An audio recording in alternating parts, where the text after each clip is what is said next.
போகிற நம்ம கண்ணுக்கு தெரியாத ஒரு சில விஷயங்கள் தான். 1999ல் ஆப்பிளோட ஐமேக் கிட்ட 6 GB ஆஃப் ஸ்டோரேஜ் இருந்துச்சு.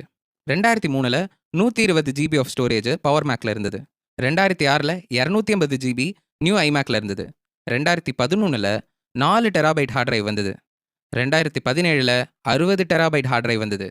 2019ல் 100 டெராபைட் ஹார்ட் டிரைவ்ஸ் வர ஆரம்பிச்சாச்சு.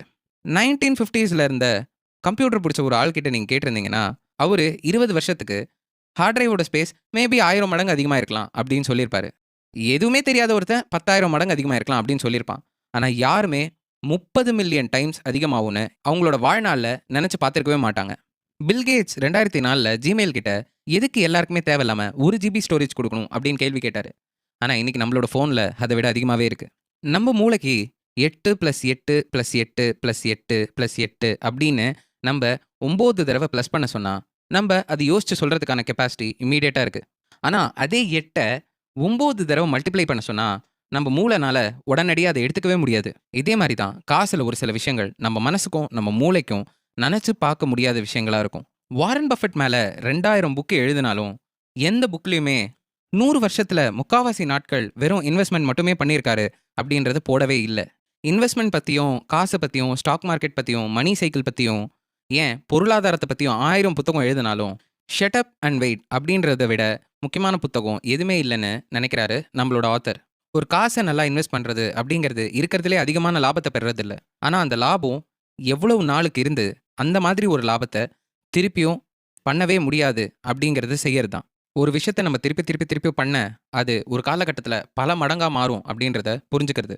ஆனால் இதுக்கு எதிர்மாறான ஒரு முக்கியமான விஷயமும் இருக்குது. நம்மளால் கட்டுப்படுத்த முடியாத அளவுக்கு கையில் கிடைக்கிற லாபம் என்றைக்குமே ஒரு சோகமான கதையாக தான் முடியும். அதை அடுத்த அத்தியாயத்தில் பார்ப்போம். கோட்பாடு 5. வளமடைதலும் வளமாய் இருத்தலும். ஒரு நல்ல இன்வெஸ்ட்மெண்ட் அப்படிங்கிறது நீங்கள் எப்போவுமே சரியான முடிவுகளை எடுக்கிறதில்ல, ஆனால் அடி வாங்காமல் எப்படி இருக்கும்ன்றது தெரிஞ்சுக்கிறது தான். 1877ல் ஜெஸ் லிவர்மோர் அப்படின்ற ஒரு ஸ்டாக் மார்க்கெட் ட்ரேடர் இருந்தார். 1929ல் எக்கனாமிக் கிராஷ் நடக்கும்போது எல்லாருமே சூசைட் பண்ணிட்டு இருந்தாங்க.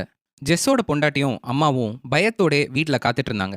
ஆனால் அந்த வாரம் உலகத்திலே ஒரு பெரிய கிராஷ் நடக்கும்போது ஜெஸ் $3 பில்லியன் அந்த ஸ்டாக் மார்க்கெட் கிராஷ்லேருந்து சம்பாதிச்சார். அதே நாள் அப்ரஹாம் கர்மான்ஸ்கி அப்படின்ற ஒரு multi millionaire real estate developer, அளவு கடங்கா காசோட வாழ்ந்துட்டு இருந்த ஒருத்தர் அந்த மார்க்கெட் கிராஷில் தான் இறந்து போனார்.